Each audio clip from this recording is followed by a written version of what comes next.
Este cap de setmana ha vingut carregat de música al Matarranya i és que Pena-roja ha celebrat la 23a edició del Franja Rock. Parlem del Festival de Música en Viu en major recorregut del territori, el qual enguany ha canviat el seu format de manera radical, plantejant una jornada non-stop des de les 12 del matí, un format que ha agradat i que pareix que ha funcionat.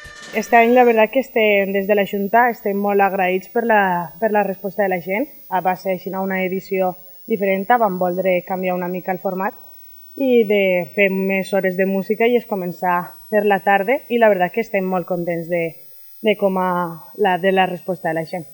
Des de la Junta estem molt contents, jo crec que encara falten per tancar algunes coses, però jo crec que este format se quedarà.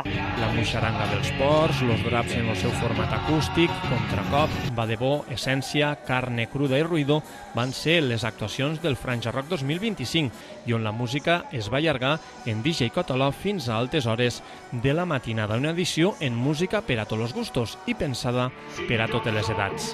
També busquem això, que la franja no sol se quedarà pels joves del poble o dels pobles del cantó, sinó que també agarraré a totes les edats, des de menuts a grans. Un festival que dura escasses 24 hores, però que es tradueix en molts mesos de preparatius i que els pràcticament 90 membres de l'entitat agarren en molta il·lusió.